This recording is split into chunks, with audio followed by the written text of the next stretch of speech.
Online prayer ప్రారంభించినందుకు వందనాలు. నిజంగా చాలా చోట్ల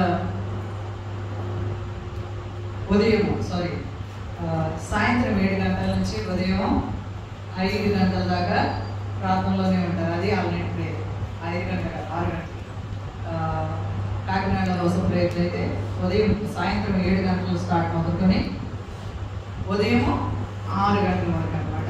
ఇంకా మధ్యలో ఎవరు కూడా బయటకు వెళ్ళడానికి లేదు, గేట్లు తాళాలు వేసేస్తారు. ఎంత టైం అయినా అక్కడ ఉండాల్సిందే, తల్లులతో సహా వచ్చేస్తారు. అక్కడ ఒక ప్రత్యేకమైన స్థలం ఉంటుంది, చర్చిలోనే లాస్ట్లో కూర్చోవాలి పిల్లల్ని పట్టుకొని. అన్నీ కూడా చాలా రూల్స్గా ఉంటుంది అనమాట. కానీ మనకి ఇక్కడ కొద్ది టైం మాత్రమే మనం ఆన్లైన్ ప్రేయర్ అని పెట్టుకొని జరిపించుకుంటున్నాం. ఇదే మనకి చాలా గొప్ప. హల్లెలూయా. ఇది కూడా లేని వాళ్ళు ఉన్నారు కదా, దేవునికి స్తోత్రం. దేవుని యొక్క మాట ఇర్మియా గారికి ప్రత్యక్షమైనటువంటి మాట ఈరోజు మనం చదువుతూ ఉంటున్నాం. 4వ వచనంలో యెహోవా వాక్కు నాకు ప్రత్యక్షమై. అక్కడ ఏమంటారు? యెహోవా వాక్కు. యెహోవా కాదు, ఏంటక్కడ? యెహోవా వాక్కు అంటే దేవుని యొక్క మాట. మాట అంటే దేవుని స్వరం. దేవుని స్వరం మనం వినాలి. ప్రవక్తలైనటువంటి వారు స్వరాలు వినాలి. ప్రభు మాట చెప్పారు, నిన్న నేడు రేపు నిరంతరం కూడా మారని వాడు అని దేవుని వాక్యం ఉంది. ఇంకొక మాట ఏంటంటే ఆదియు అంతము, మొదటివాడు కడబడివాడు. ఇవన్నీ కూడా దేవుడు మనకిచ్చినటువంటి వాగ్దానాలు, నెక్స్ట్ నిదర్శనాలు. మొదటివాడిగా ఉండిన దేవుడు చివరి వరకు కడపటివాడిగా ఉండినటువంటి దేవుడు మధ్యలో మారుతాడా? మారడు. కానీ ఇక్కడ వాక్యం ఏమంటుందంటే, ఆనాడు ప్రజలైనటువంటి వారికి ప్రత్యక్షత చూపించిన దేవుడు, ప్రవక్తలకి ప్రత్యక్షత చూపించినటువంటి దేవుడు, స్వరం వినిపించినటువంటి దేవుడు ఇప్పుడు మాట్లాడతారా? ఖచ్చితంగా మాట్లాడతారు. ఎందుకు అని అంటే ఆయన మాట సున్నైనను పుల్లైనను. కాబట్టి మాట్లాడే దేవుడు ఇప్పుడు కూడా మాట్లాడతారు. అప్పుడు ప్రవక్తలకు ఉన్న లేదా అప్పుడు భక్తులకు ఉన్నటువంటి శ్రద్ధ, ఆసక్తి నీ హృదయంలో, మన హృదయంలో దేవుడు కనుక చూస్తే ఆ ఆశని బట్టి దేవుడు మాట్లాడతాడు. ఇర్మియా భక్తుడితో దేవుడు మాట్లాడాడు. ఏమని? వాక్కు అంటే స్వరం అన్నమాట. వాక్కు నాకు ప్రత్యక్షమై ఇలాగో సెలవిచ్చాను. ప్రత్యక్షమై అన్నారు కదండి. అక్కడ ప్రత్యక్షత, దర్శనమా? ప్రత్యక్షత. నేను మొన్న ఆర్కే అపార్ట్మెంట్కి మా పెద్దబాబు దగ్గర ఉండిపోయాను. మొన్న ఉన్న 4 రోజులు కూడా వంటగదిలో నా ఇల్లు ఎలా ఉంది అని చెప్పేసి ఒకసారి రౌండ్ వేసుకున్నా. ఎప్పుడో నేను వంట చేసుకునేటప్పుడు సేవ పరిచర్యలో తిరుగుతూ ఉంటున్నప్పుడు ఎక్కడ మర్చిపోతాను అని చెప్పేసి ఆ పెద్ద డోర్ అనమాట, వంటగది డోర్, ఒకే డోరు. దాని వెనక పేర్లు రాసుకొని, దాని వెనక స్తుతులు అవి రాసుకొని ప్రతిరోజు వంట చేసేటప్పుడు అవి చదువుతూ ఉండేదాన్ని. ఆ పేర్లు పెట్టి ప్రార్థన చేస్తూ ఉండేదాన్ని. ఒక బోర్డు లాగా దాన్ని వాడుతూ ఉండేదాన్ని. లాస్ట్లో నేను రాసిన పేర్లు, ప్రార్థనాంశాలు, స్తుతులు ఆ డోర్ వెనకాల అలాగే ఉన్నాయి. నేను చాలా కన్నీరు వచ్చేసింది నాకు. ఎంతమంది కోసం ప్రార్థన చేసుకొని ఇక్కడ ఎంత అద్భుతమైనటువంటి దర్శనాలు. ఆ హాల్లో విడిచిపెట్టలేక ఆ హాల్లోనే కూర్చొని చాలా కన్నీరు వచ్చింది. ఎందుకంటే అక్కడ వందల కొద్ది దెయ్యాలు, దుష్ట శక్తులు వదలు కొట్టడం జరిగింది. అంతేకాకుండా అనేక మందికి స్వస్థతలు, క్యాన్సర్లు స్వస్థతలు, మామూలు తలనొప్పుని కాళ్ళ నొప్పులు కాదు, క్యాన్సర్లు, దీర్ఘకాల వ్యాధులు భయంకరమైన. అక్కడ ప్రత్యక్షత. దేవుడు అనేక మార్లు ఆ గది నిండా కూడా ప్రార్థనతో 24 గంటలు కూడా అక్కడ ప్రార్థన అనేది దూపం పెడతానే ఉండేది. ఎవరో భక్తులు 7 ప్రార్థనలు. ఇంకెవరైనా నాతో పాటు ఏకీభవించుందమ్మా అంటూ వచ్చేవారు ప్రార్థనలో. ఎప్పటికప్పుడు అక్కడ ప్రార్థన జరుగుతూనే ఉండేది. ఒక రోజున అక్కడ దేవుడు నన్ను దర్శించి నా ప్రక్కనే కూర్చొని బాగా గమనించండి, మాట్లాడేది మీరు చాలా జాగ్రత్తగా రండి. దేవుడు ఇలా మాట్లాడతారా, ఇలా అంత మరి అంత అలా ఉంటారా అంటే ఉంటారని చెప్పేది. ఇక్కడ ఎవరున్నారు తెలుసా? ఎవరున్నారు? ప్రభు ఉన్నారు ఇక్కడ. ఇప్పుడు ప్రభు వింటున్నారా? చూస్తున్నారా? చూస్తున్నారు. నా మాట దేవుడు వింటున్నారు. అన్ని విషయాలు ఏమి తెలుసు, వాస్తవం. అక్కడ ఒకరోజు ప్రార్థన చేసుకుంటున్నాను, చాలా దుఃఖంతో ఉన్నాను, చాలా బాధతో ఉన్నాను. ఆ సమయంలో చాలా ఏడ్చి ఇంకా ఏసైని తలుచుకొని, నాకు అన్నయ్య లేడు. అన్నయ్య అనడం అంటే నాకు చాలా ఇష్టం. నేనే ఒక అబ్బాయిగా పుట్టి అన్నయ్యగా ఉంటే ఎంత బాగుండేది, మా ఆయన కావాలి ఇలాగనమాట, ఏదో అలాగా ఆశ. అన్నాను, ఏసయ్య నేను ఒకసారి అన్నయ్య అనొచ్చా, అన్నయ్య అన్ననా అని చెప్పేసి ఒక మనిషితో మాట్లాడినట్టు యేసుప్రభుతో మాట్లాడాను. అన్నయ్య ఒకసారి నన్ను దర్శించవా? ఎందుకంటే వాక్యంలో యేసుక్రీస్తు ప్రభుల వారు జ్యేష్ఠుడు. అవునా? వాక్యము జ్యేష్ఠుడు అని ఉంది. జ్యేష్ఠుడు అని వాక్యంలో మనం చదివినప్పుడు ఆయన ఏమన్నారు అని అంటే, సహోదరుడు సహోదరి అని మీరు ఒకరినొకరు పిలుచుకోండి, అలాగే నన్ను కూడా మీరు సహోదరుడు, జ్యేష్ఠుడు, దేవునికి ఇష్టుడు. బైబిల్లో జ్యేష్ఠుడు అయినప్పుడు ముందుగా నేను వెళ్తున్నాను, ఆ తర్వాత 2 స్థలంలో మిమ్మల్ని ఏమన్నారు కదా. ఇప్పుడు ఆయన మనకి ఏమవుతారు? దేవుని కుమారుడిగా, ఆయన మొట్టమొదటి కుమారుడిగా ఉంటే మనల్ని ఆయన తన పిల్లలుగా చేసుకున్నప్పుడు ఆయన మనకి ఏమవుతుంది కదా.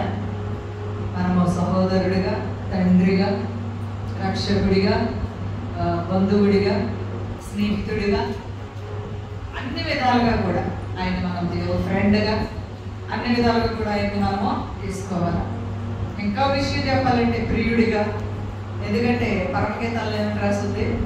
నా ప్రాణ ప్రియుడు, అతి సుందరుడు, 10,000 మందిలో గుర్తింపదగిన సుందరుడు. హల్లెలూయా. అన్ని విధాలు ఆయన మనకి అన్ని విధాలు బాగా అన్ని విధాలు మనకి.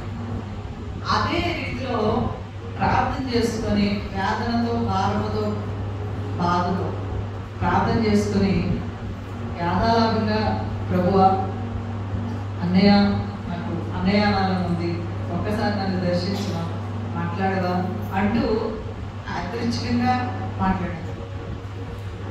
ఎందుకంటే మనం ప్రార్థన చేసేటప్పుడు మన ప్రక్కనే ప్రభు ఉంటారు అనేది ఆ రోజు నుంచే నేను పూర్తిగా నమ్మాను. అలా ప్రార్థనలోనే ఉన్నాను, మోకాళ్ళ మీదే ఉన్నాను. ఎప్పుడు కూడా నేను మోకాళ్ళు వేసుకుని ఉన్నాను, ఎరువు మోకాళ్ళ మీద ఉన్నాను. నాకు ఈ కరోనా రాకుండా మోకాళ్ళ మీదే ఉన్నాను, ప్రార్థనలోనే ఉన్నాను. దేవుడు అద్భుతమైనటువంటి దర్శనము కాదు, ప్రత్యక్ష. హల్లెలూయా. నా ప్రక్కనే, ఎందుకంటే నేను ఆల్రెడీ ప్రజెంట్లోనే ఉన్నాను. నా ప్రక్కన ఎవరో వచ్చి కూర్చుంటున్నారు. గమనించండి, నేను దేవుడి సన్నిధిలో ఉండి మాట్లాడుతున్నాను. నా ప్రక్కన ఎవరో వచ్చి కూర్చుంటున్నట్టు నాకు తెలుస్తుంది. మనం కళ్ళు మూసుకున్నా మన పక్కన ఎవరో వస్తున్నట్టు, నడుస్తున్నట్టు మనకి ఎట్లా తెలుస్తుంది ఎవరో వచ్చినట్టు? అలాగే రియల్గా నా ప్రక్కన ఒకటి వచ్చి కూర్చుంటున్నారు, నా కుడి పక్కన కూర్చుంటున్నారు. మొన్న నేను వెళ్ళి ఆ ప్లేస్లో చాలా ఏడ్చాను కూర్చొని, ప్రభా ఇక్కడ దర్శించాము స్థలము అని చెప్పేసి. ఆ పక్కనే వచ్చి కూర్చుంటుంటే ఆ సౌండ్ వినబడుతుంది నాకు. అక్కడ పక్కన నాకు ఒక క్లాత్ తగులుతుంది, నా పక్కన వస్త్రం తగులుతుంది. నాకు మైమరిచిపోతున్నాను అనమాట. ఏదో తెలియని ఆనందం, ఇది అనుభవించే వాళ్ళకే తెలుస్తుంది. హృదయం నిండా ఒకలాంటి సంతోషం అనమాట. నేను ఎక్కడున్నానో తెలియలేదు అసలు, అంత హ్యాపీ అయిపోతున్నాను అనమాట. అది పరలోకం ప్రభు ఇస్తేనే కానీ మనుషులు ఇచ్చే ఆనందం కాదు ఇది. అంత హ్యాపీ అయిపోతున్నాను. ఆ యొక్క తాగిడి నాకు దగ్గరైపోయి నన్ను హత్తుకుంటుంది, అంటే నన్ను టచ్ అవుతుంది. ఇంకా అప్పుడు నాకు బాడీ అంతా కూడా షేక్ అయ్యాను. ఒకలాంటి వణుకు వచ్చేసి నా నా నా నా నరాలు నా ఆధీనంలో లేవు అనమాట. ఒకళ్ళు షేక్ వచ్చి ఇంకా వణుకుపోతున్నాను అనమాట. ఆ టైంలో చాలా చల్లగా అయిపోయింది బాడీ. ఆ పక్కమ్మట ఆ తాకిడి నన్ను ఎప్పుడైతే తాకిందో నేను కళ్ళు విప్పట్లేదు. ఎందుకంటే విప్పడానికి కూడా అవ్వట్లేదు నాకు అసలు. నేను నా ప్రజెంట్లో ఉన్న అవ్వట్లేదు, అది అనుభవిస్తున్నాను. అలాగా దగ్గరగా ఉండి ఆ పక్క నుంచి ఒక చెయ్యి నా వెనక భాగంలో నుంచి, వీపులో నుంచి, వెనక భాగంలో నుంచి నా భుజం మీద ఈ ఎడమ చేతిని దగ్గర చేసుకుని అలాగ భుజం మీద ఆనించుకుంది. ఒకసారి హల్లెలూయా చెప్పండి. నేను ఒంటరిగా కూర్చుని ఇవన్నీ తలుచుకుని అసలు ఇది కావాలి అది కావాలి నేను ఎప్పుడు కూడా ఎక్కువ అడుగుతాను, ఎక్కువ అడగం. అది దయచే ఇది దయచే అనే ప్రార్థన కంటే నాకు కృతజ్ఞత స్తుతి ఎక్కువ వస్తూ ఉంటుంది. ఎందుకనంటే ఆ ప్రేమ ఈ లోకంలో మనుషులు అప్పుడు ఇవ్వలేదు. ఆ ఆనందము ఈ లోక సంబంధమైనటువంటి బాంధవ్యాలు ఇవ్వలేవు. అది అనుభవించి దేవుడితో ఉండేటువంటి ఆ బంధము ఎప్పటికీ కూడా విడనాడలేదు అనమాట. ఎవరో కూడా విడదీయలేదు. అసలు ప్రభులో నుంచి మనం అలా బయటికి రావడానికి కూడా, అసలు బయటికి చూడడానికి కూడా మనకి వల్ల అవ్వదు. అంత అటాచ్మెంట్ అయిపోతుంది ప్రభు యొక్క దర్శనం కనుక ఇట్లా టచ్లో ఉంటే. అంటే మీకు ఇంత విపులంగా అర్థమయ్యేలాగా ఎందుకు చెప్తున్నాను అని అంటే, ప్రభువులో ఉండే ప్రత్యేకత మనలో ఉన్నప్పుడు మనము దేవునితో ఉండేటువంటి ఆ విధానాన్ని మనం ఎలా ఉండాలో నేర్పిస్తాడు పరిశుద్ధాత్మ దేవుడు. అంతేకాకుండా ఈ లోకంతో మనము పోల్చుకోము కూడా.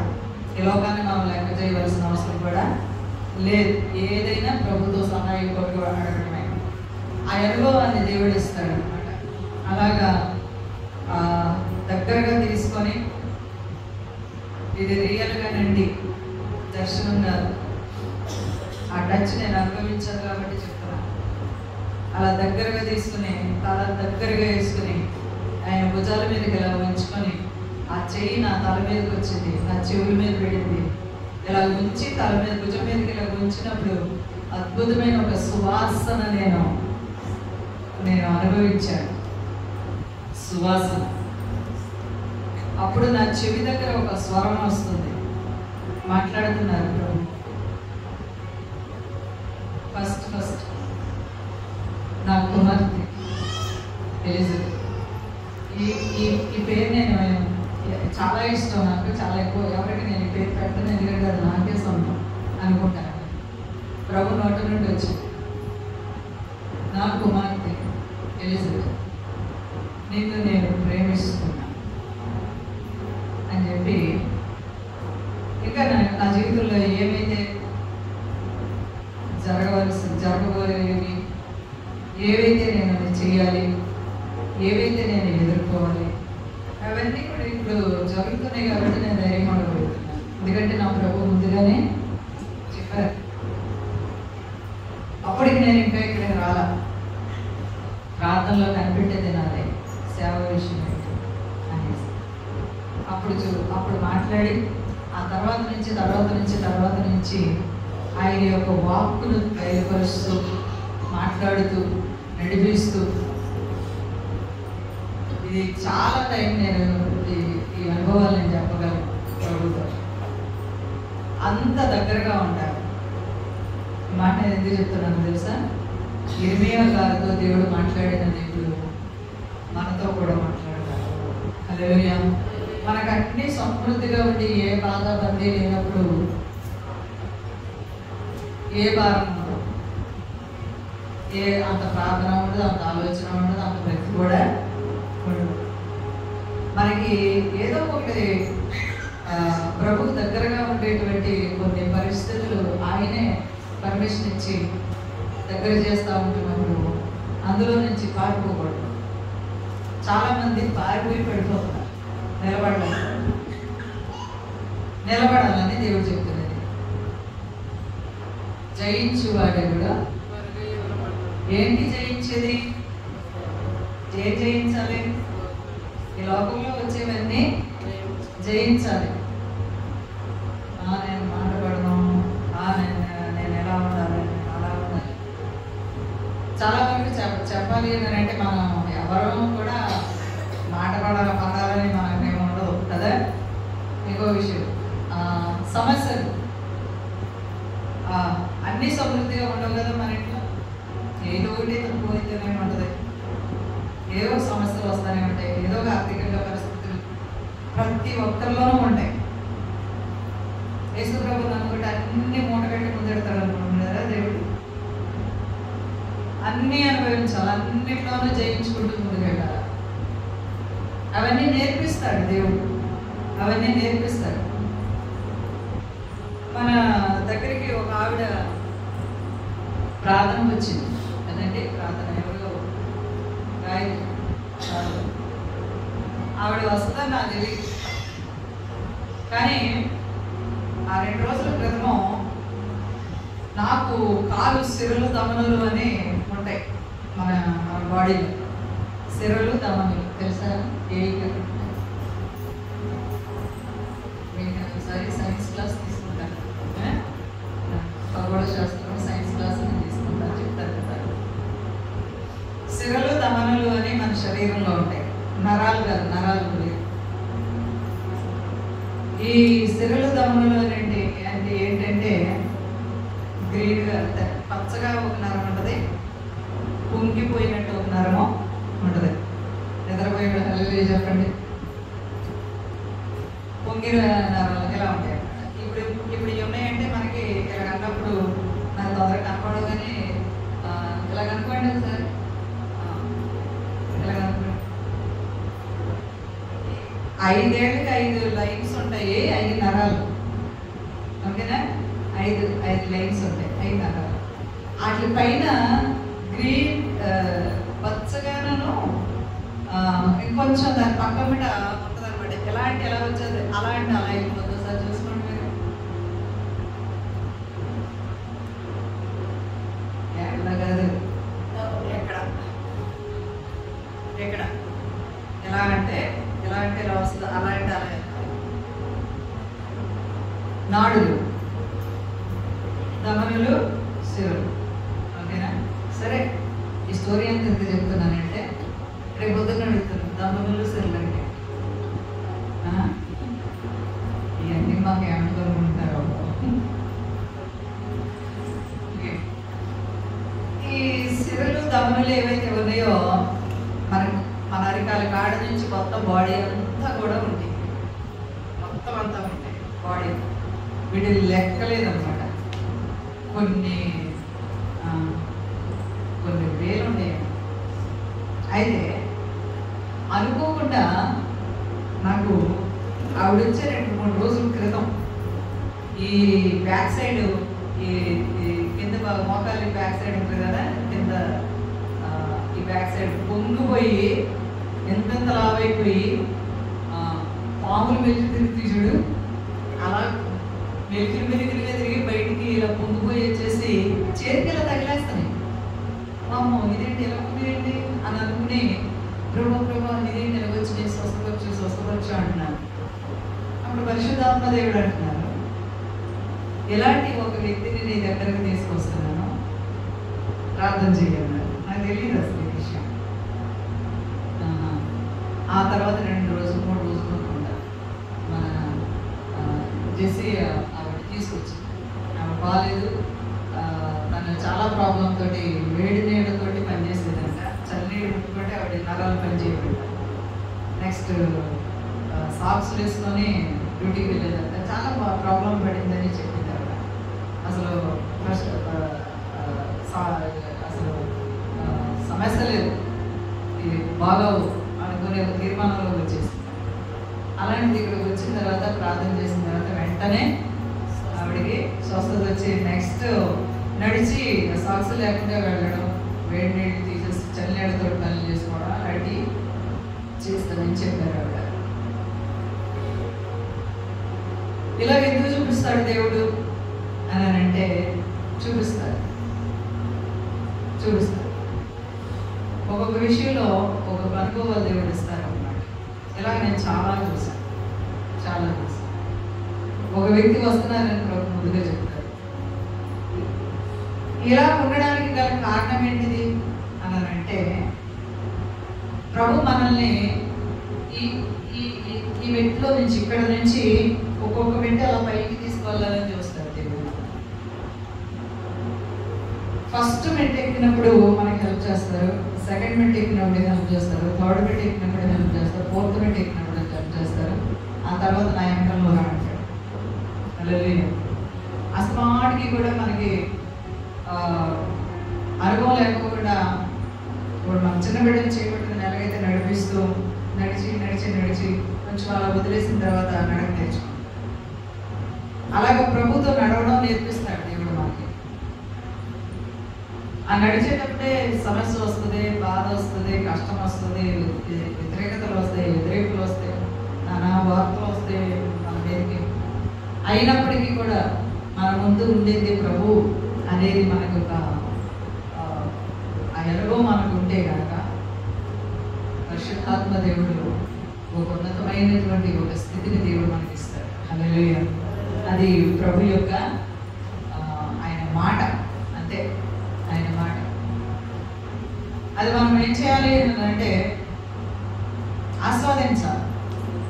నీ చిత్తమే నా జీవితంలో అని మనం ప్రార్థన చేస్తాం. కానీ ఆయన చిత్తం జరగడానికి మన ముందుకు వచ్చినప్పుడు, బాబాయ్ నాకు వద్దు, నేను ఉండను, నాకైనా ఈ కష్టాలు, నాకైనా ఈ సమస్యలు, నాకైనా ఈ ఇబ్బందులు, నేనే దొరికానా, నేనైనా, ఇలా ఎన్నో మనమే ప్రశ్నలు వేసుకుంటాం. అందుకే ప్రభు ఏమంటున్నారు,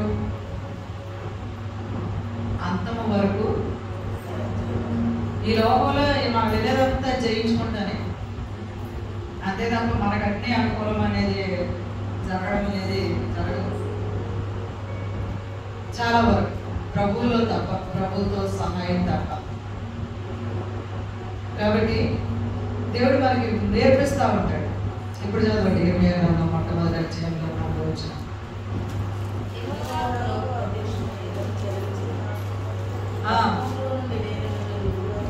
నాకు ప్రత్యక్షమై ఇలాగూ సెలవిచ్చెను, గర్భములో నేను నిన్ను రూపింపక మునిపే నిన్ను ఎరిగి తిని. గర్భములో రూపింపక మునిపే, ఇదేంటి? గర్భంలో లేనప్పుడు ఎక్కడ ఉన్నాము? గర్భంలో రూపింపక మునిపి నిన్ను నేను ఎరిగి తిని. ఎంతమందికి అర్థమైంది ఈ మాట? అసలు ఇప్పుడు బిగినింగ్ ఎక్కడ? గర్భంలోనే కదా స్టార్టింగ్. అసలు అవునా కదా? చెప్పండి. మన మన మన స్టార్టింగ్ ఎక్కడ? మన జీవితం స్టార్ట్ అయ్యేది ఎక్కడ? గర్భంలోనేనా? అమ్మబడిలోనే కదా. మరి గర్భంలో లేనప్పుడు నువ్వు నాకు తెలుసు అంటున్నాడు దేవుడు. అంటే గర్భంలో లేనప్పుడు కూడా మనం ఉన్నామా? మా జ్యోతి, గర్భంలో లేనప్పుడు మనం ఉన్నామా?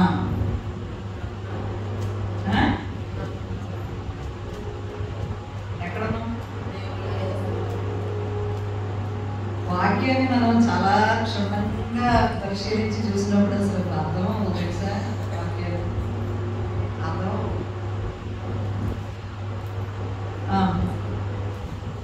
88 దేశమంతరాన దోతులు, పాపరున్న యాజకులలో ఒకడైనా హిల్కీయా కుమారుడైన ఇర్మీయా వాక్యములు ఇలా చదువుకుంటే బైబిల్ గురించి చేస్తాం. కానీ ఒకటి అర్థం. కానీ బైబిల్ 8 సార్లు లేదు, బైబిల్ 9 సార్లు లేదు, బైబిల్ 50 సార్లు లేదు అని అంటారు కదా. ఎలా చదివితే 8 సార్లు చదవచ్చు.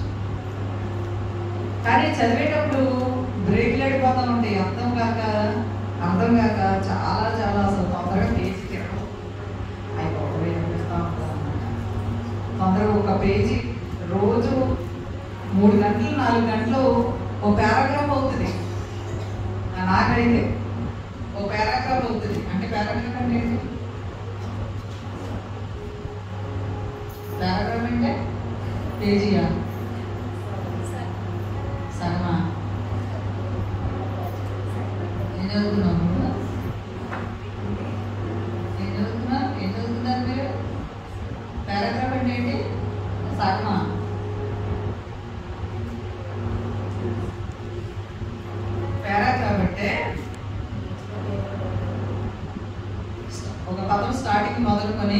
దాని లైన్లో మళ్ళీ ముగింపు వస్తుంది చూస్తారా, దాంట్లో ఒక పారాగ్రాఫ్ అంటారు. ఓకేనా, అర్థమైందా? పేజీ అనుకుంటే సంఘం అనుకుంటే పారాగ్రాఫ్ అంటే ఇది చూడండి, 20 గ్రంథంలో ఒక పారాగ్రాఫ్ మీరు చూపిస్తాను. 1వ అధ్యాయంలో 1వ వచనం నుంచి 3 వచనాల వరకు ఒక పారాగ్రాఫ్. ఓకేనా, ఆ బిట్ మొత్తికి ఒక పారాగ్రాఫ్.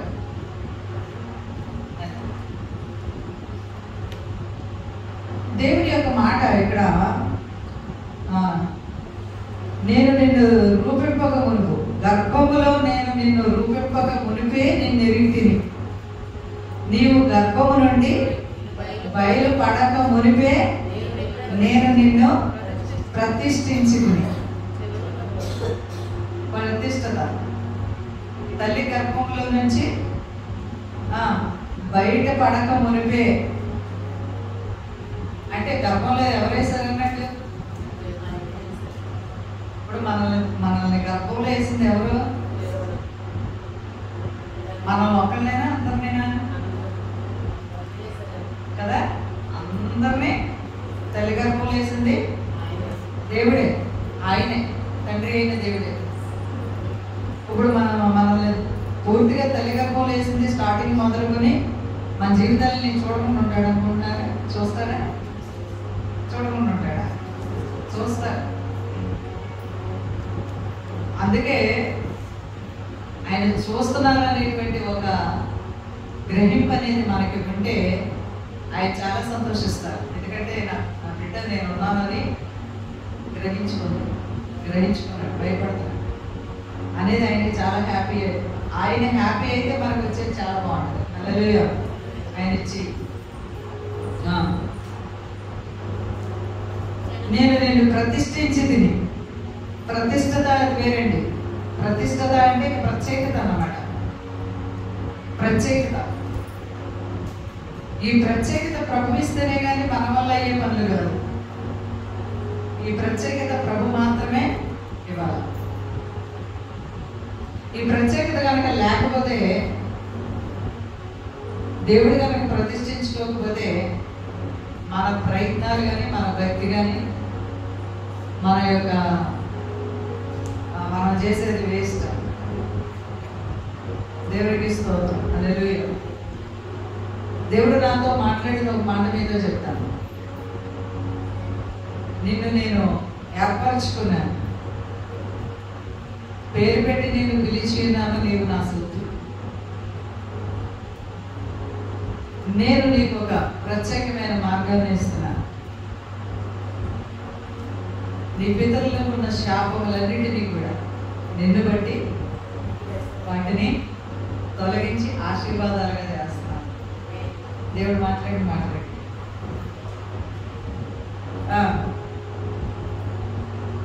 నేను నిన్ను ప్రేమించి నా సేవకు నేను పిలుస్తున్నా.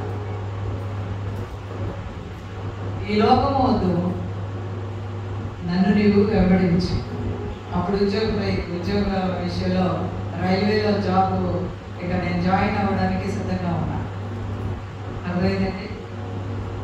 స్టార్టింగ్ జీతం 26,000. ఇప్పుడు ప్రజెంట్ నేను జాయిన్ అయ్యి అందులో నేను డ్యూటీ కనుక చేసుకోవడం అయితే నేను వద్దనుకోకుండా ఈ రోజు నాడు 76,000 77,000 బిఏ చేసి కష్టపడి 3 సంవత్సరాలు 8th క్లాస్ 8వ తరగతిలో పెళ్లి చేసేస్తే నాకు 8వ తరగతిలో పిల్లలాగా 8వ తరగతిలో చేస్తే నాకు మీలాగా లేదు, బాగా జబర్దస్త్ దిగేది. 8వ తరగతిలో పెళ్లి చేసేస్తే చదువు మీద ఆసక్తి పోవాలి. పిల్లలు పుట్టిన తర్వాత, పిల్లలు పెద్దవాళ్ళు అయిపోయిన తర్వాత వాళ్ళ స్కూల్ జాయిన్ చేసేసి వాళ్ళకి స్కూల్కి క్యారేజీ ఇచ్చేసి నేనే సైకిల్ మీద తీసుకురావడం. వాళ్ళని స్కూల్ అప్ చెప్పేసి వాళ్ళ భోజనం తినిపించేసి మధ్యాహ్నం నుంచి నేను చేసేది ఏంటో తెలుసా, ఓపెన్ యూనివర్సిటీ కట్టి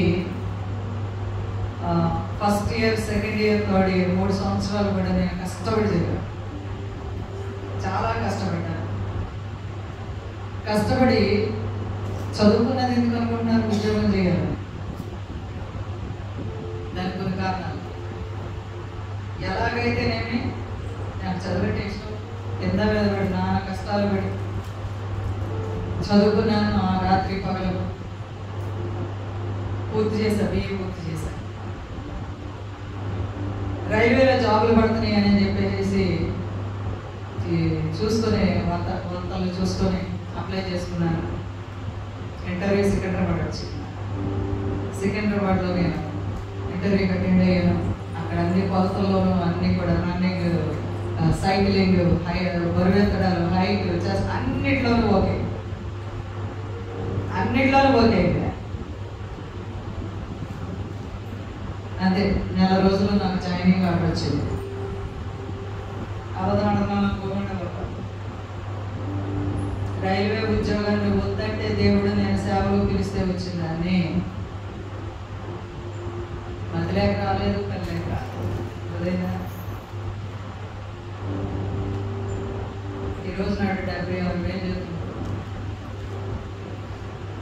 ప్రభు మాట్లాడారు. నేను కావాలా? లోకం కావాలి. ఏం కావాలి? ఫిబ్రవరి నెల 2006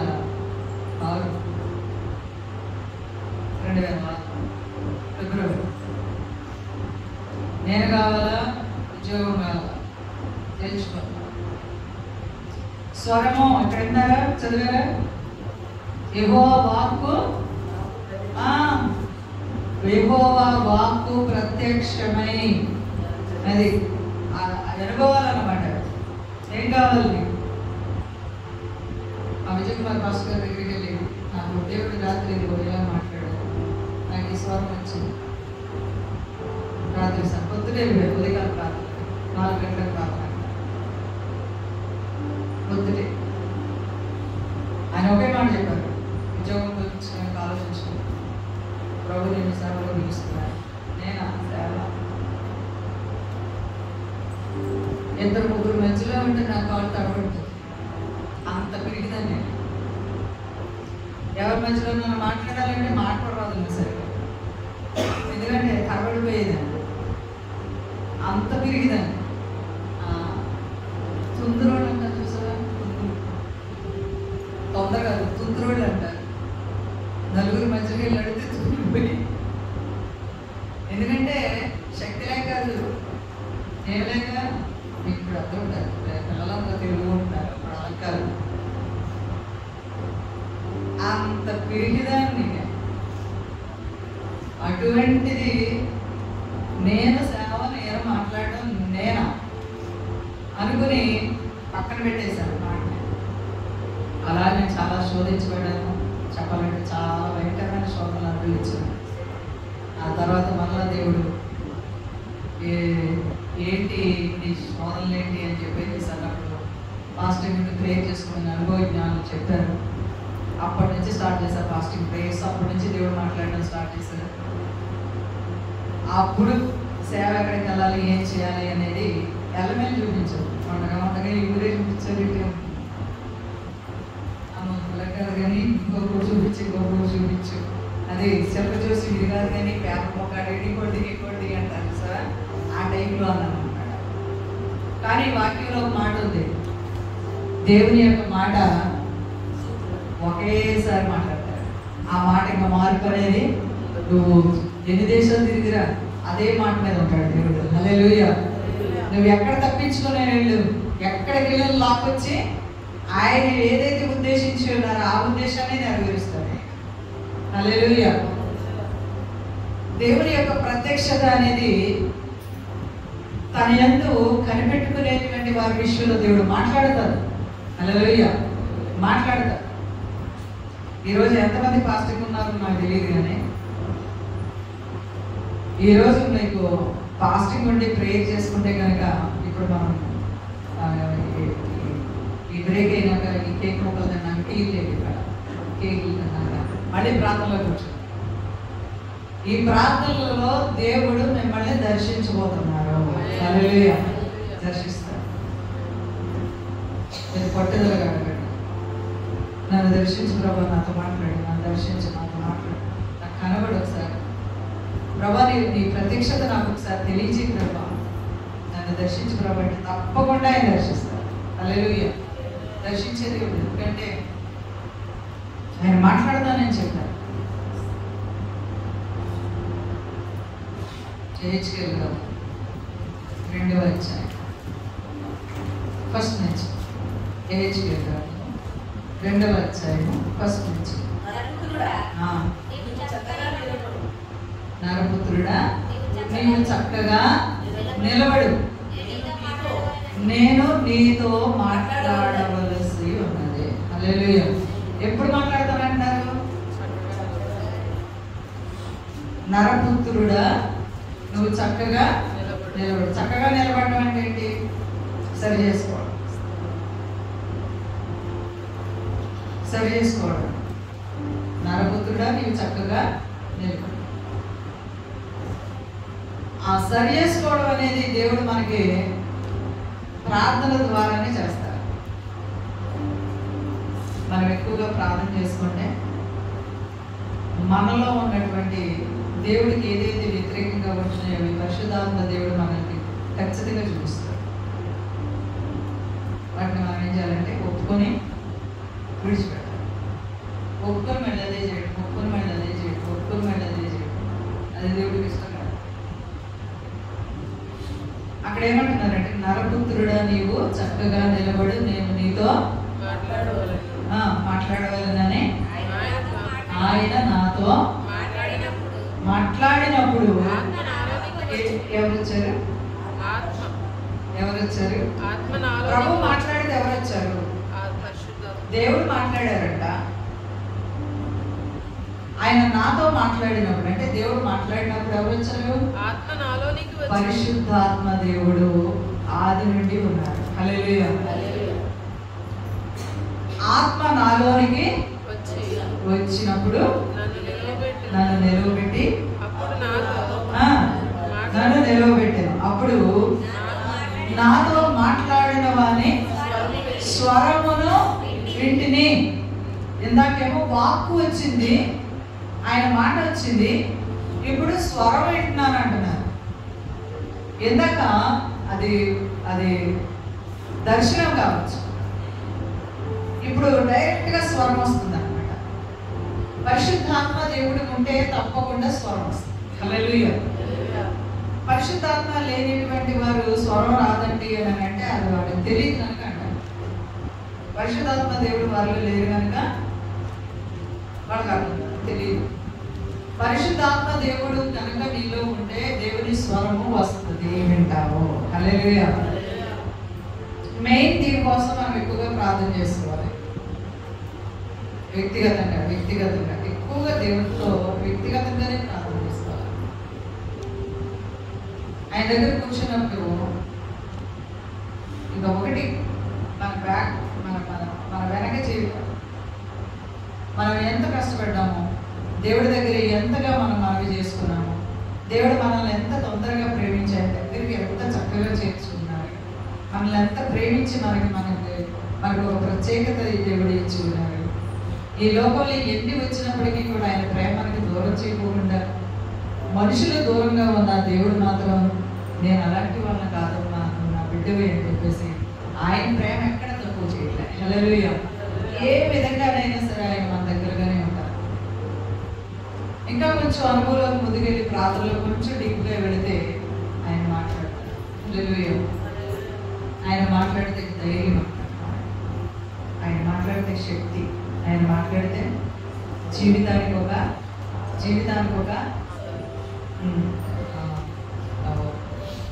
వే, ఒక మార్గం. ఇంకా నాకు దేవుడు ఉన్నారు, నా ముందు దేవుడు ఉన్నారు, నా అంతటి మీద దేవుడు ఉన్నారు. ఇంకా దేవుడు అనే దానికి ప్రిఫరెన్స్ ఇస్తాం. అది ఎక్కువ దేవుడితో మాట్లాడడానికి ఇష్టపడతాం. ఒక్కొక్క సమయంలో నేను ఎవరు లేని ఇక్కడికి వచ్చేస్తాను. అసలు వెళ్ళడానికి టైంతో అసలు ఎంత టైం అయినా సరే ఎందుకు అంటే ఆ అటాచ్మెంట్ అలా ఉంటుంది. హల్లెలూయా. అది మనలో నుంచి ప్రభు కోరుకుంటూ ఉంటున్నారు. ఒక మాట మనం చదివితే ఇప్పుడు 26 వచ్చారు. సరే అండి, హెచ్కేలు చదువుతున్నాం కదా, కొంచెం ముందుకు వెళ్ళిపోతుంది. హెచ్కేలు వచ్చాక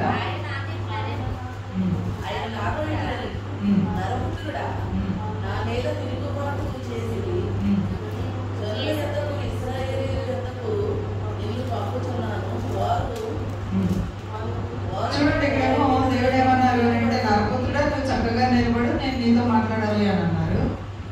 ఆ తర్వాత ఆయన దేవుడి సన్నిధిలో సరి చేసుకుని దేవుడి మాటకు విధేయత చూపించి ఆయన ఎలా ఆశించారో ఆ విధంగా ఆయన సిద్ధపడి ప్రభు దగ్గరికి వచ్చినప్పుడు ఆయన నాతో మాట్లాడినప్పుడు ఆత్మ నాలోనికి వచ్చింది, నన్ను నిలవబెట్టిను.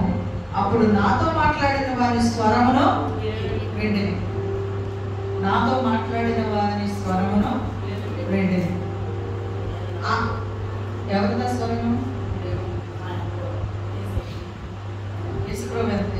ఎంతమంది స్వరాన్ని విన్నారండి? అంటే మల్లమామయ్య దేవుడి స్వరం ఎంతమంది విన్నారు? స్వరం వస్తుంది ఆయన దగ్గర నుంచి. ఎంతమంది విన్నారు ప్రభు స్వరాన్ని? చెప్పండి. విన్నవారు ఎవరైనా ఒకసారి చేద్దాం. దేవుడి స్వరం విన్నారు. స్వరం వచ్చింది, విన్నాను. ఎవరు వినలేదండి? ఈ పాట ఎంతమందికి వచ్చు? జోసఫ్ పాడు. నా గొర్రెలు నా స్వరము వింటాయి, అవి ఎన్నడు నన్ను వెంబడిస్తాయి. నా గొర్రెలు నా స్వరము వింటాయి, అవి ఎన్నడు నన్ను వెంబడిస్తాయి అన్నాడు ప్రభు యేసు. మరువవద్దు ప్రభు యేసుని అన్నాడు ప్రభు యేసు. మరువవద్దు ప్రభు యేసుని. పరమ యెరూషలేమా పరిశుద్ధ భూషణాలతో వరునికై అలంకరించే సిద్ధపడే వధువ సంగమా. ఆయన గొర్రెలు వింటాయా? ఇప్పుడు మనకు ఎవరు గొర్రెలు? మరి స్వరం వినాలా? వినాలా? ఆయన గొర్రెలు అయితే ఆయన స్వరం వింటాయంట. ఆయన స్వరాన్ని కూడా గుర్తుపడతాయంట.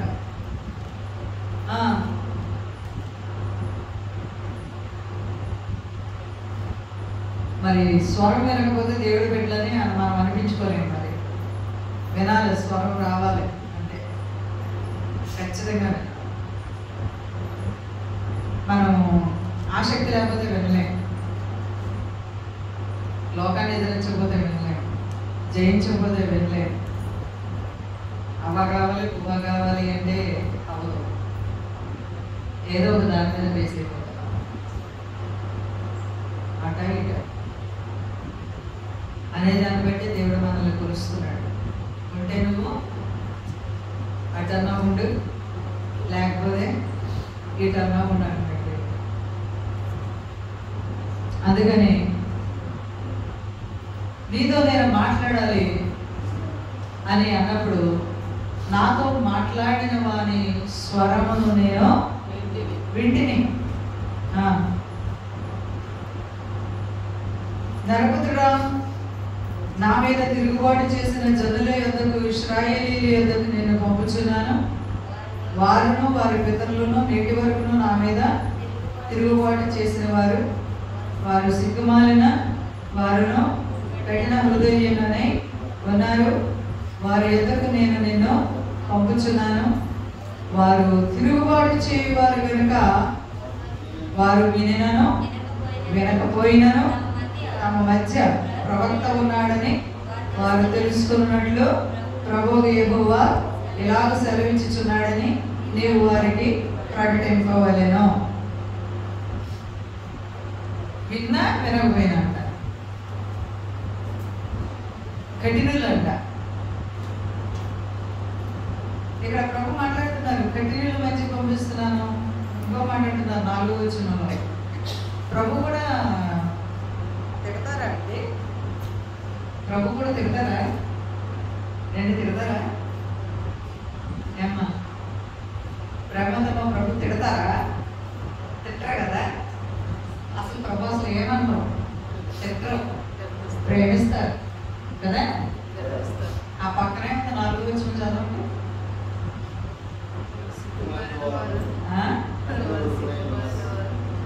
ఎవరై ఉన్నారు? ఎవరంటున్నారు? ఎవరనేది? ప్రభు అండి. ఆయన మాట వినవాళ్ళ విషయంలో ఇలా తిడతారు ఆయన. అర్థమైందా? ఏమంటారు? వారు సిగ్గుమాలిన వారు, కఠిన హృదయులనై ఉన్నారు.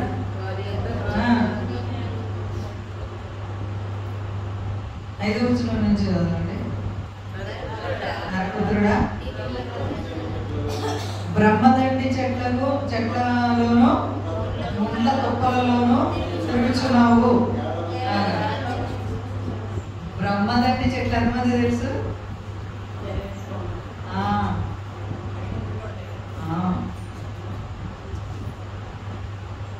దానికి ఇంకో పేరు ఉంది, పప్పుజీవుడు అంటారు కదా. తెలుసా? ఎలాగంటారా మీరు? మా సైడ్ ఉండు పప్పుజీవుడు అంటారు. అది ఎలా ఉంటుంది? హస్తంలాగా ఉండి దాని 4 కోణాలు ముళ్ళు ఉంటాయి. ఇందులో బైబిల్ దాని పేరు ఏంటంటే బ్రహ్మదండి ముళ్ళ చెట్టు. ఇంకో చెట్టు ఉంది, అదేంటి?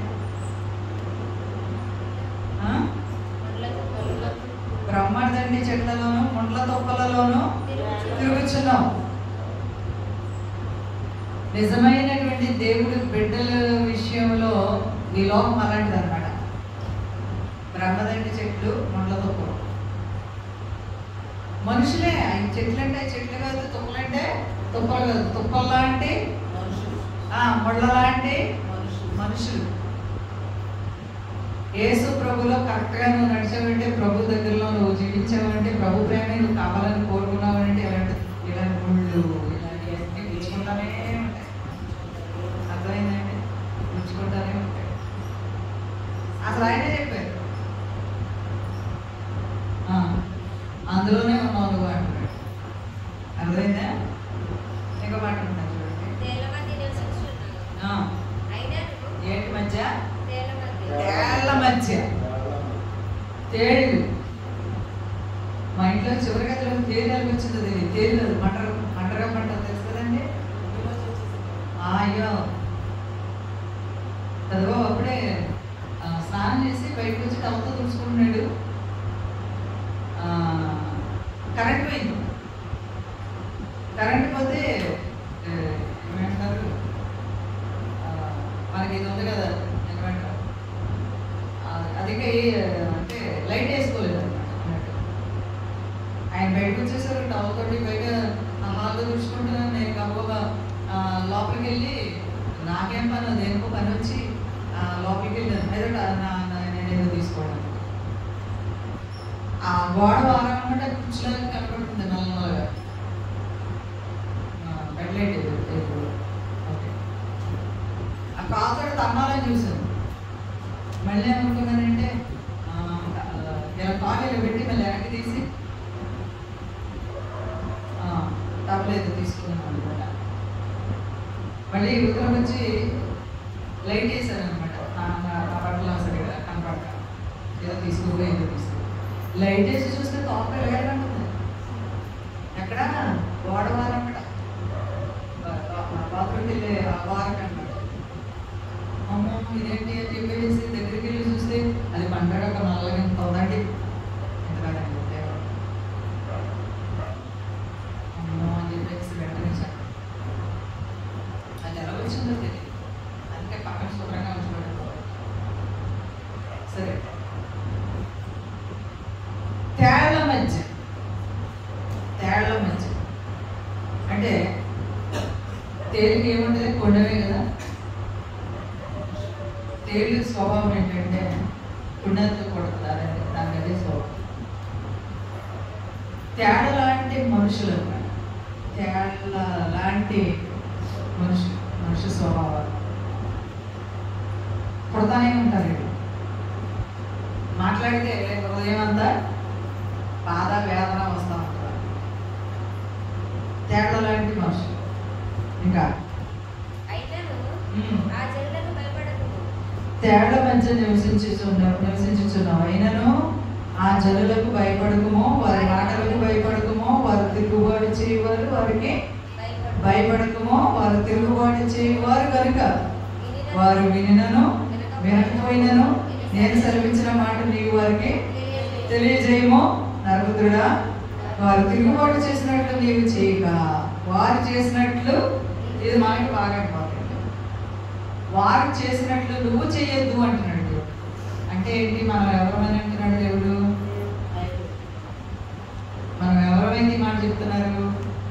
వారిలాగా నువ్వు ఉండొద్దు, వారితో నువ్వు పోల్చుకోవద్దు, వారితో నువ్వు సహవాసము చేయొద్దు,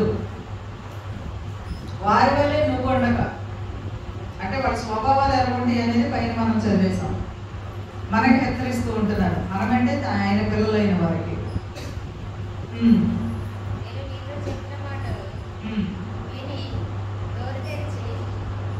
నీవు చేయక నేను నీతో చెప్పు మాటను నువ్వు విని నోరు తెరిచి నేను ఇచ్చిన దానిని పూజించు అన్నాను. నేను ఇచ్చిన దానిని అంటే ఏంటి? భుజించు అంటున్నారు. నోరు తెరిచి నేను ఇచ్చిన దానిని భుజించు. అటువంటి సహవాసాలతో ఉండకుండా, అటువంటి మాటలు మాట్లాడకుండా, అటువంటి మాటలు వినకుండా, అటువంటి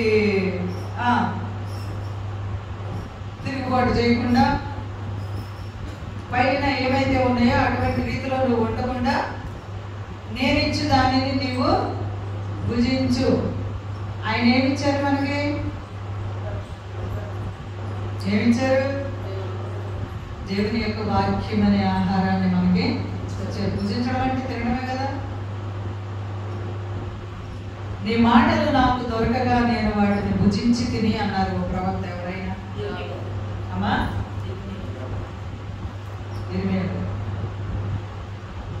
మొన్న కన్నీటి ప్రవక్త నేను చెప్పాను.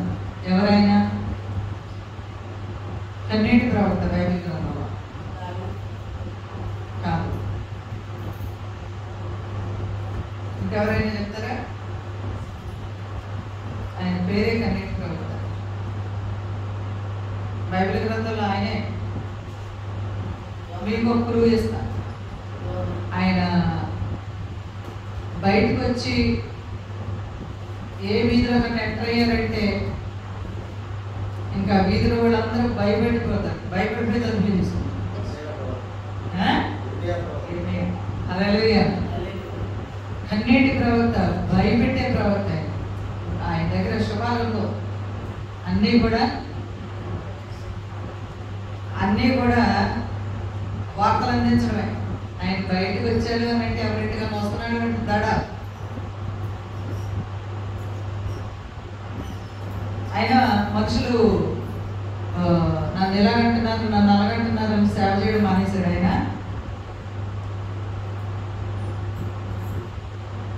ప్రవక్త ముందే చెప్పాడు. ఆయన ఏమని? మీరు ఇంటికెళ్ళా చదవండి, ఇరవై కొంత ఒకటి వచ్చేయం చదువుకోండి. ఇదే సేమ్ మాటలు ఉంటాయి. మనుషుల మధ్యలో పెడుతున్నాను నేను, వాళ్ళు విన్నా వినకపోయినా నేను చెప్పిన మాట వాళ్ళకి చెప్పాను. నిర్మయ గారితో చెప్పారు, ఇక్కడ హెచ్కెల్ గారితో చెప్పారు. హల్లెలూయా. ఓకే. నేను నరపుత్రుడా, వారు తిరుగుబాటు చేసినట్లు నీవు చేయక నేను నీతో చెప్పు మాటను విని నోరు తెరిచి నేనించిన దానిని భుజించుము. అంటే దేవుని యొక్క వాక్యము చదువు. నీకు టైం ఉంటే ఆలయ దగ్గర వీళ్ళు సోదు పెట్టకుండా, లోక సంబంధమైన వార్తలతో కూర్చోకుండా ఏం చేయాలంట? దివారాత్రులు యెహోవా ధర్మశాస్త్రమును అదే చెప్తున్నారు. దేవాది దేవుడు హెచ్కెల్ గారు కూడా అదే చెప్తున్నారు. నేను ఇచ్చిన దానిని నువ్వు భుజించు భుజించు అనేను. ఆ తర్వాత వస్తుంది అదేంటో. ఆయన ఏం తినమన్నారు? నేను చూచుచుండగా గ్రంథమును పట్టుకునే ఒక చెయ్యి నా యొద్దకు చాపబడెను. చెప్పండి. గ్రంథమును పట్టుకున్నటువంటి ఒక చెయ్యి చాపబడింది. హల్లెలూయా. ఆ గ్రంథాన్ని తినమంటున్నారు అన్నమాట దేవుడు. మనం కాగితాలు గ్రంథాన్ని తింటామా, అన్నం తింటామా? ఏం తింటాం మనం? జ్యోతి ఏం తింటాం? మనం ఏం తింటాం? కాగితాలు తింటామా? ఇక్కడ దేవుడు ఏమంటున్నారు అని అంటే, ఇదిగో ఈ గ్రంథం పట్టుకుని ఒక చెయ్యి నా యొద్దకు చాపబడెను. ఆయన దానిని నా ముందర విప్పగా అది లోపటను వెలుపటను రాయబడినదై ఉండెను. మహావిలాపమును మనోదుఃఖమును రోదనము అవి అని అందులో రాయబడి ఉండెను. ప్రార్థన ఎలా చేయాలంట? దుఃఖంతో దేవుని దగ్గర లభించి రోదన చేసి ప్రార్థన చేయాలి. అస్తమాటు కాదు, పరిశుద్ధాత్మ దేవుడు నడిపిస్తారు చేయాలి. హల్లెలూయా. ప్రార్థన. ఇక్కడ ఎంతమంది వ్యక్తి ప్రార్థన వ్యక్తి ఇచ్చి ప్రార్థన చేస్తారు అంటే మీ అనుభవాలు ఎంతమందికి ఇలాంటి అనుభవం ఉంది?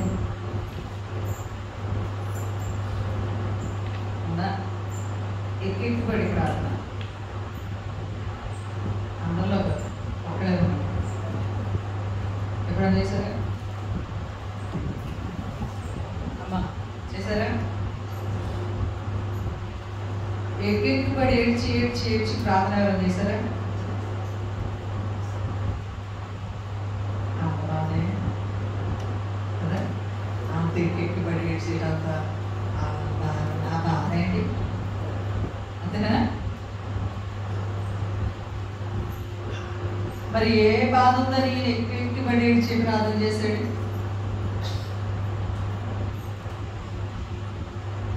ఈ ఒక మాట చదివించి నేను చేస్తాను. ఇర్మియా గ్రంథం 9వ అధ్యాయం. ఇర్మియా గ్రంథం 9వ అధ్యాయం ఫస్ట్.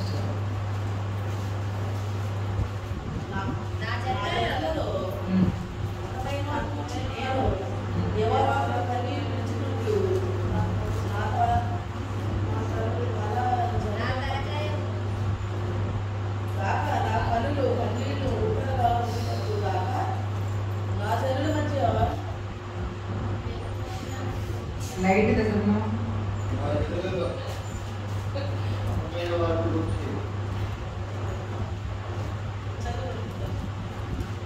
నా జనులలో హతమైన వారిని గురించి దివారాత్రులు కన్నీరు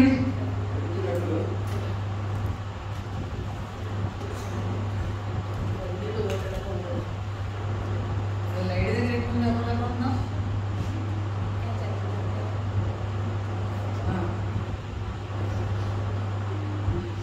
దివారాత్రులు అంట కన్నీరు విడిచుచు జలమయముగాను తల జలమయముగాను. బాగా గమనించండి అన్న.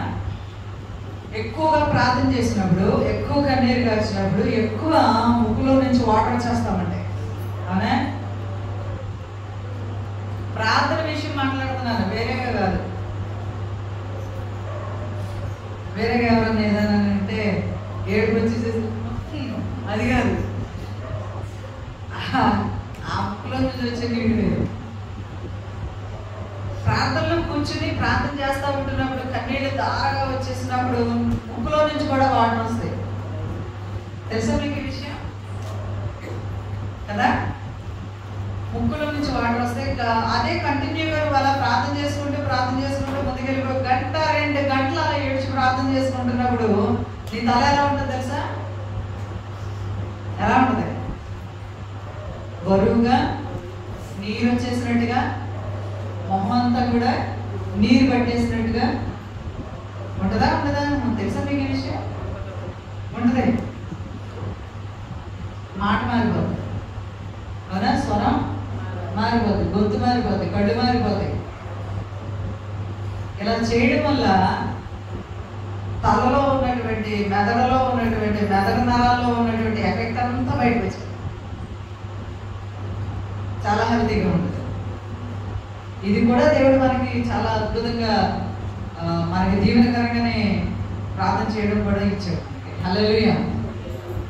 ప్రవక్త అంటున్నారు అక్కడ, జనాలలో హతులైపోయినటువంటి వారు, యుద్ధం జరిగినప్పుడు ఇశ్రాయేలీయుల జనాల్లో చాలా మంది నష్టపోయినప్పుడు, ఇశ్రాయేల్ జనాలలో చాలా మంది ఉన్నారు, యాజకులు ఉన్నారు, ఇంకా చాలా మంది ఉన్నారు. కానీ ఈయనకు మాత్రమే కన్నీటి ప్రార్థన ఉంది. ఎవరి కోసం? ఎవరి కోసం చెప్పండి, అందరికీ ఉంది జవాబు. హతులైపోయినటువంటి ఇశ్రాయేలీయుల ప్రజల కోసం ఈయన ఏడుస్తున్నాడు. అంతేనా? ఎవరి కోసం?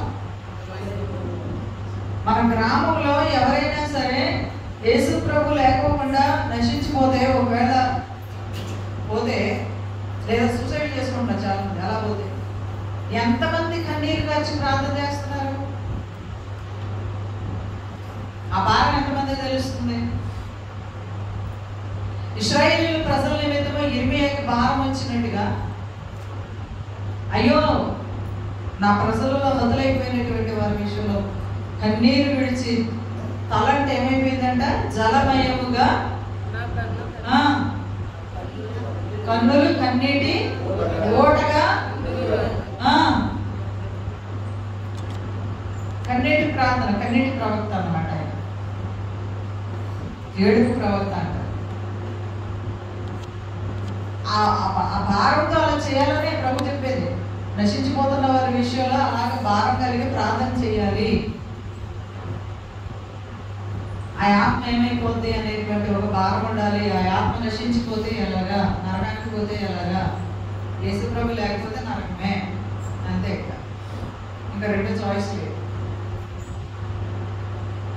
బైబిల్ చదవకపోవడం వల్ల కూడా చాలా చాలా చదువుకోకపోవడం వల్ల చాలా బ్లెస్సింగ్స్ పోతాయి. అది కూడా బైబిల్ చదవకపోవడం కూడా మంచిది కదా. బైబిల్ చదవాలి. ఈ గ్రంథాన్ని నువ్వు తిను అన్నారు అంతే. ఎవరితో చెప్పారు ఈ మాట? ఈ గ్రంథాన్ని నువ్వు తిను అన్నారు. ఎవరితో అన్నారు ఈ మాట? దేవుడు. అమ్మా ఇప్పుడే కదా చదువు మనం. గ్రంథము పట్టుకుని ఒక హస్తము చాపబడెను, ఒక చెయ్యి చాపబడెను, ఈ గ్రంథమును భుజించు, తిను అన్నాడు. ఈ గ్రంథాన్ని తిను అన్నాడు. అది తిన్నప్పుడు దాని రుచి కూడా ఎలా ఉందో చెప్పారు.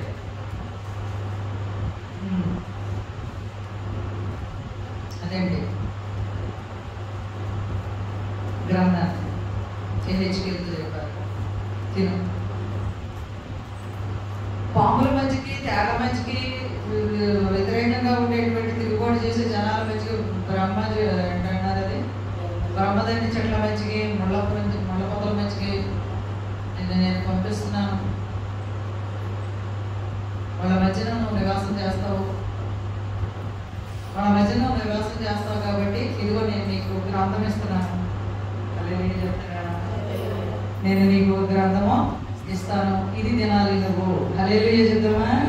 ప్రజల మధ్యలో బతకాలంటే, ప్రజల మధ్యలో మెయింటైన్ చేయాలంటే, ప్రజలు గెలుచుకోవాలంటే, ప్రజల మీద నుండి ఈ బ్రహ్మదండి చెట్ల మధ్యలో నువ్వు నిలబడాలి అని అంటే ఈ లోక సంబంధమైన ఆహారం కాదు నీకు కావాల్సింది, ఇది తిను. హల్లెలూయా. ఇదిగో ఇది తిను అంటున్నారు దేవుడు. హల్లెలూయా చెప్తామా? బైబిల్ గ్రంథం ఏ ఇంట ఉంటుందో, బైబిల్ గ్రంథం ఏ హృదయంలో ఉంటుందో, బైబిల్ గ్రంథం ఏ చేతిలో నలుగుతూ ఉంటుందో, బైబిల్ గ్రంథం ఏ నోట నలుగుతూ ఉంటుందో ఆ ఇంట్లో ప్రభు ఉంటాడు, ఆ హృదయంలో ప్రభు ఉంటారు. వారితో దేవుడు మాట్లాడతారు, ఆయన స్వరాన్ని వినిపిస్తారు. హల్లెలూయా. ఇది ఎవరిచ్చిన గ్రంథము? ఇది ఎవరిచ్చిన గ్రంథం? డైరెక్ట్ గా ప్రభు ఇచ్చిన గ్రంథం. ఆది యందు వాక్యం ఉండెను, వాక్యము దేవుని వద్ద ఉండెను, వాక్యమే దేవుడై ఉండెను. ఎవరై ఉండేను? దేవుడై ఉండెను. అందుకని ఏం చేయాలి? 5 పేజీలన్నీ చించేయాలి. ఎక్కడ పడితే అక్కడ పడేయాలి. బైబిల్ గ్రంథానికి ఒక బ్యాగ్ కొనుక్కోమని చెప్పా. ఎంతమంది పడుతున్నారండి బ్యాగ్లో? బ్యాగ్ అంటే ఫ్యాషన్ అనుకుంటున్నారు కదా మీరు వేసుకొచ్చిన భుజాల మీద వేసుకురాకపోయినా బ్యాగ్ సంఖ్యలో పెట్టుకున్నారండి. బైబిల్ దోస్తుంది. ఒక నోట్బుక్, ఒక బైబిల్, ఒక పెన్ను, స్కెచ్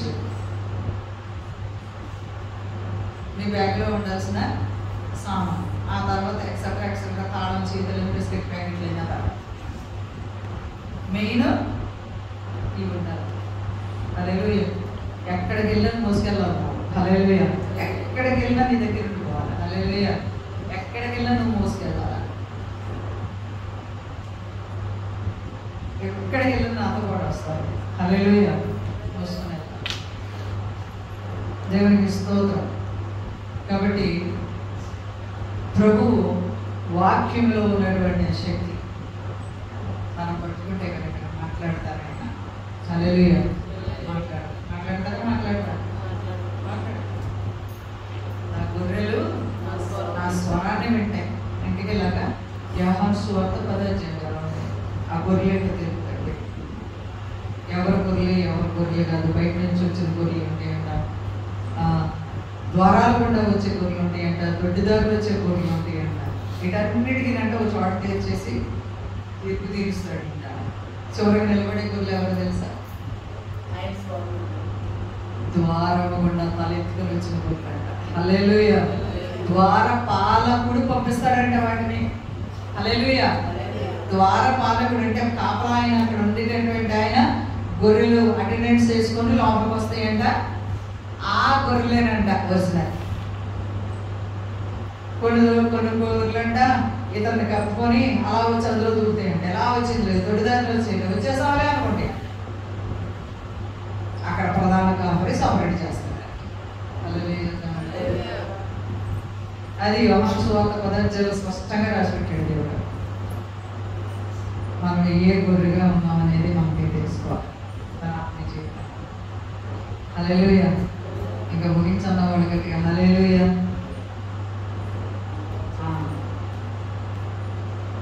దేవునికి స్తోత్రం.